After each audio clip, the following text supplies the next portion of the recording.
Court से किसी प्रकार की राहत ना मिलते देख आखिरकार कांग्रेस के पूर्व सांसद राहुल गांधी ने सरकारी बंगला खाली कर दिया है। इस दौरान उन्होंने इसे एक इवेंट के तौर पर पेश करने में कोई कसर बाकी नहीं छोड़ी है। इस बात की पूरी कोशिश की गई मानो ये घटना भारतीय इतिहास में पहली बार हो रही हो। पहले उनकी बहन प्रियंका गांधी ने जाकर वहां फोटो सेशन किया और फिर मां सोनिया गांधी ने। गांधी परिवार एक सरकारी बंगला छोड़ने को इतनी बड़ी घटना क्यों बनाना चाह रहा है? आखिर एक संसद के रूप में अयोग्य करार दिए जाने से पहले शायद ही इस बात पर कभी चर्चा की गई होगी कि राहुल गांधी अकेले रहते हैं अपनी मां के साथ। शायद इस बात पर चर्चा हुई हो कि उन्हें किस तरह का सरकारी बंगला अलॉट किया गया है।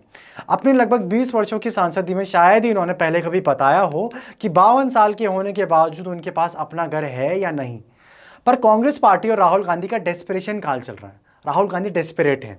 वे डेस्परेट हैं पार्टी के रक्षक के रूप में अपनी छवि को संभालने के लिए।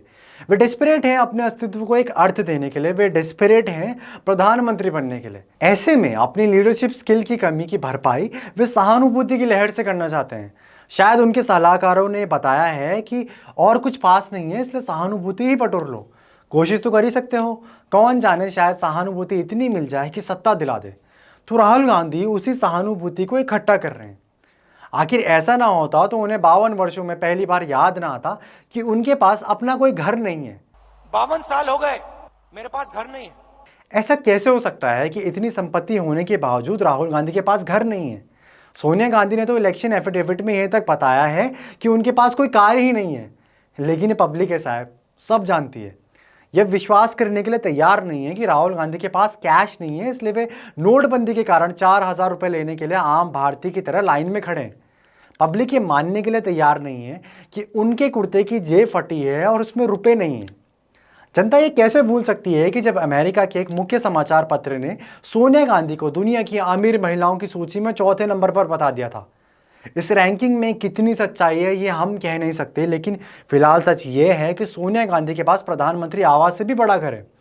Ministry of housing and urban affairs के मुताबिक इसका कुल एरिया 15,181 वर्ग मीटर है।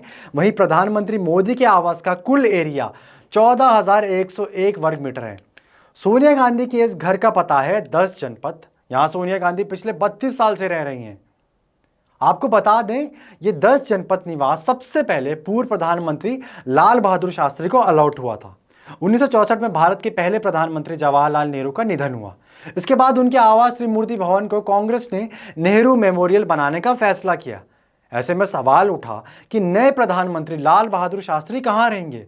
उसके बाद लाल बहादुर शास्त्री को 10 जनपद आवंटित किया गया, जहां वो अपने परिवार के साथ रहने लगे। लेकिन क्या आप जानते हैं कि प्रधानमंत्री लाल बहादुर शास्त्री आधिकारिक प्रधानमंत्री आवास त्रिमूर्ति भवन से 10 जनपद कैसे पहुंचे? हम बताते हैं। दरअसल शास्त्री जी को पूर्व प्रधानमंत्री पंडित जवाहरलाल नेहरू की पुत्री इंदिरा गांधी ने प्रधानमंत्री आवास त्रिमूर्ति भवन में एंट्री तक नहीं करने दी थी। इंदिरा गांधी के शास्त्री जी से इतने मतभेद थे कि पंडित नेहरू के निधन के दिन से ही ये सामने आने लगे थे। इंदिरा गांधी ने तब तक नेहरू की अंत्येष्टि करने से मना कर दिया था जब तक आधिकारिक प्रधानमंत्री निवास तीन मूर्ति भवन को नेहरू स्मारक ना घोषित कर दिया जाए। कुलदीप नैयर अपनी पुस्तक स्कूप में इस घटना का उल्लेख करते हैं। नैयर के मुताबिक शास्त्री जी चाहते थे कि तीन मूर्ति भवन प्रधानमंत्री का आधिकारिक निवास बने, लेकिन इंदिरा उसे स्मारक बनाने पर अड़ गई थी। एक अन्य किताब है इंडिया आफ्टर गांधी, जिसमें रामचंद्र गुहा लिखते हैं कि जब इंदिरा गांधी को खबर मिली कि प्रधानमंत्री कार्यालय उन्हें इस भवन को खाली कराने का आदेश दे सकता है, तो उन्होंने अपने शुभचिंतकों के साथ मिलकर इसे राष्ट्रीय स्मारक बनाने का प्रस्ताव दे डाला।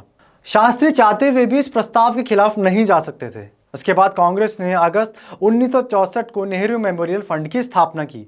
राष्ट्रपति और इंदिरा गांधी को क्रमशः चेयरमैन और सचिव नियुक्त किया गया और हार कर शास्त्री को दूसरा निवास स्थान चुनना पड़ा। लेकिन वह 1964 का भारत था और ये 2023 का भारत है। शायद आज राहुल गांधी को सरकारी आवास खाली करने से जो शक्ति रोक रही थी, वे उन्हें विरासत में ही मिली थी, और वह थी राष्ट्र की संपत्तियों पर अघोषित कब्जे करने की शक्ति। बने रहिए द पैम्फलेट के साथ।